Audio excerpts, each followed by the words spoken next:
Are you thinking about swapping the old gas guzzler for a Tesla? Now easy there, Tiger. Before you buy, let's uncover the hidden costs that might catch you by surprise. I will speak from my 1-year experience of owning the Tesla Model Y and go over costs like the insurance, maintenance, and those sneaky charging expenses. I'll break down everything you need to know to help you avoid making any decisions you might regret. And by the end of the video, you will truly be able to answer if you're ready to make the switch to Tesla. Now let's start off with the most obvious one, charging. And there's many ways to do it, unlike a gas car where you can only go to the gas station. One of them is having a mobile connector. So this is a hidden or an added cost when you do get a Tesla. So back in the day, they actually used to include this for free. If you come follow me inside, this is what you get. This right here on this end is called a NACS cable, which is a North American charging standard. And this right here connects to a 110 volt outlet.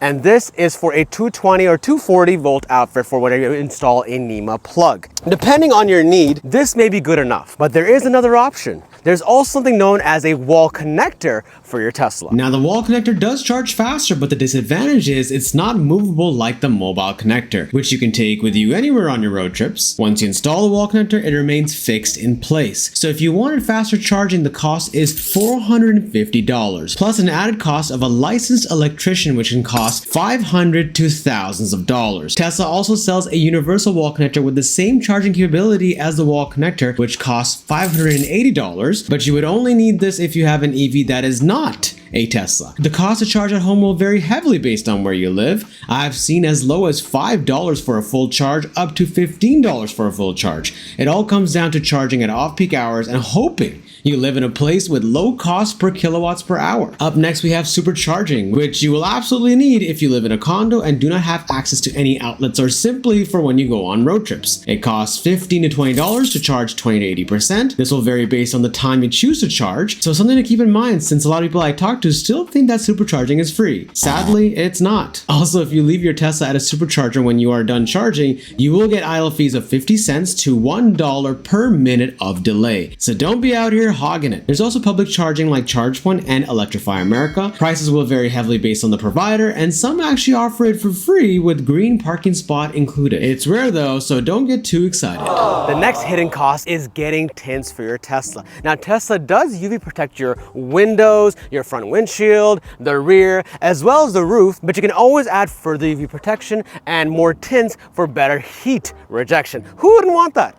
I would, and which is why I've exactly done 50% in the front windshield, and the front side windows we have 15%, and in the rear we have 35%. And in the rear we didn't tint it at all because we already have trouble with the rear visibility. But having said that, I did offer the ceramic tint, which is the highest quality tint. Based on wherever I have added these tints, the total cost was $350 Canadian, which translates to $256 USD. Now of course it will vary shop to shop. Try to shop around and try to see who provides quality tint, who has good Google reviews, because I base all of my judgment on different places based on Google reviews. Once you do all of your research, pick the price that makes the most sense. And if you do, you'll get tints like these that look absolutely stunning. And with this, you get a stormtrooper look that I always say. You get the black and the white. Cool contrasting colors. Of course, this looks good with any car in my opinion, so go for the tints. Up next, we have the cost of maintenance. Now the good news is you can ditch your oil change appointments. The bad news, Billy the mechanic will no longer be inviting you to his backyard barbecues anymore.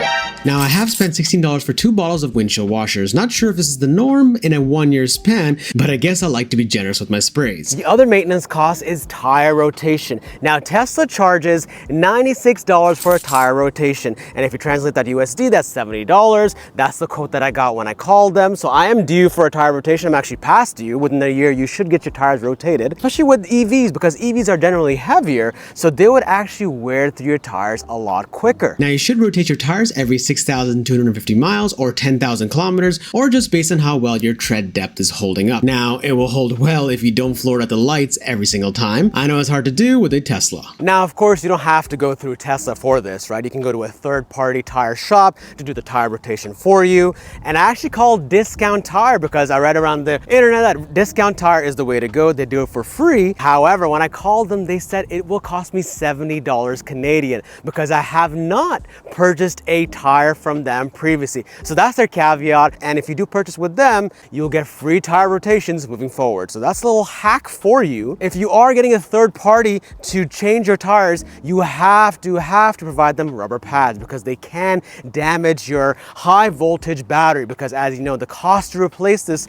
especially after a warranty, which I'll also cover, is up to $20,000. So make sure you add these rubber pads at the base here, 2 over on this side and 2 on the other side. Up next, we have the number one demanded cost to go over, and that's the insurance cost, which I have right over here. And now people say, oh, whenever you switch to an EV, the insurance cost went up so much. Now, I understand this will vary heavily if you're in America, state to state, but here in Canada, I do pay $193 Canadian per month, and that translates to roughly $140 USD, which is less than $2,000 annually USD. It's actually not too bad. It actually compares pretty similar to the Mercedes C43 that I used to have, but the Tesla Model Y long range is actually cheaper. Now, a tip I would recommend is getting a bundle deal with your home insurance and your car insurance. And if you do that, you'll have a very strong chance of saving some money. Now, after doing a quick Google search for insurance in America, at first I thought on average nationwide, y'all are not paying too much. But after checking the cost state to state, I have to say some of you are getting absolutely destroyed. Like California, RIP, over $4,000 annually for the Model Y, while places like Idaho has a cost as low as $1,759. Now, Tesla's known for not having the greatest paint, so it does tend to chip.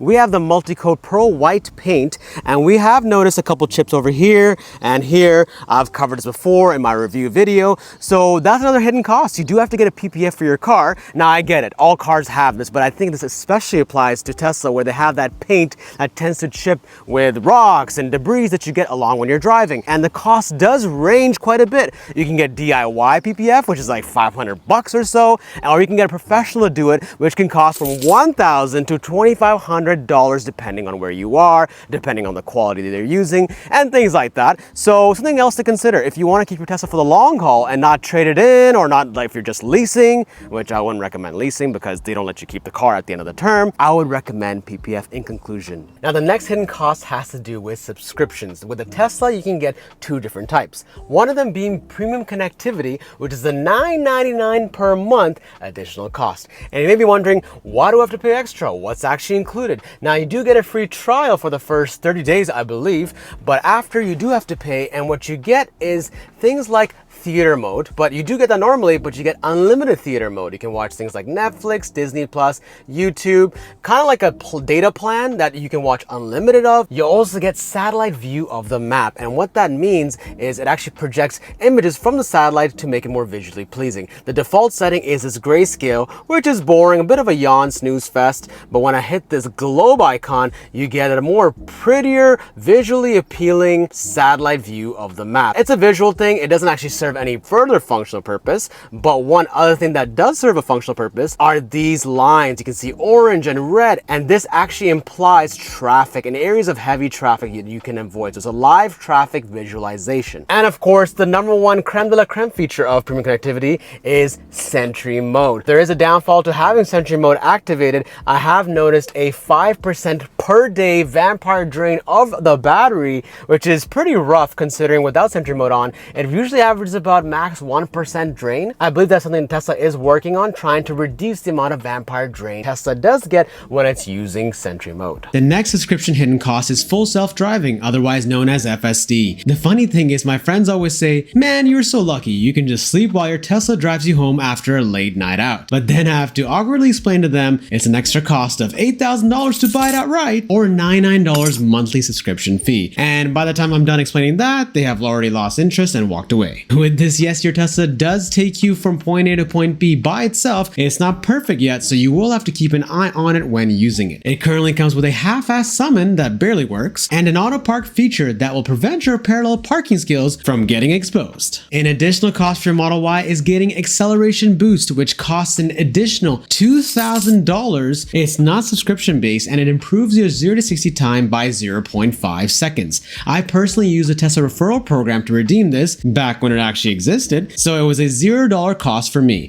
This upgrade is only available for the long range variant, so something to keep in mind. Now, all Teslas come with basic vehicle warranty, which covers your vehicle for 4 years or 50,000 miles, whatever comes first. I've used it previously to exchange my left headlight flickering when my Model Y was first delivered. They came to my home and did it within an hour, which was pretty cool. But there's also a separate battery warranty which covers you for 8 years or X number of miles depending on your model, so you can tell that to people who freak out about battery replacement costs. Now, what you can add on is an extended service agreement which extends only the basic vehicle warranty by 2 extra years or 25,000 miles, whatever comes first. To get any of these things that I mentioned, go to your Tesla app, click upgrades, and you will find everything there like premium connectivity, FSD, acceleration boost, and the extended warranty. I personally didn't get the warranty extension because I plan to swap out my Model Y for the refreshed one when it comes out. Now, all Teslas have a minimalist look. People either love it or hate it. Even for me, it was a bit of an acquired taste after coming from a Mercedes interior. However, the downside with this minimalism is little to no accessories that actually have a functional purpose. Tesla does sell them on their website, but their prices are out of control. So I instead found majority of mine through Amazon. I added in all-weather floor mats because the one that comes with the Model Y is tough to keep clean and the material attracts dirt and stains. These, however, are much easier to remove and keep clean. I also added in a sunshade because it does not come built in the Model Y, so you really feel the heat in the summer months or if you just live in a hot climate in general. Rubber pads, which I previously mentioned, is a must for jacking up your Tesla, and there are a ton more that I use to make the interior and the overall Model Y experience a lot more functional. If you're interested in getting the ones I recommend, check out the links in my description. And the final hidden cost is your mental sanity of realizing Tesla has dropped their prices or lowered their financing rate after you have just made a purchase. I bought my Model Y right before the major slash came and before it was eligible for any EV incentives. Here is my Tesla order configuration in Canadian pricing. Keep in mind this is before taxes. This translates to roughly 58,000 USD before taxes. So feel free to laugh at my pain while I cry in the corner about the depreciation. My advice to you is try not to wait forever for the perfect Tesla price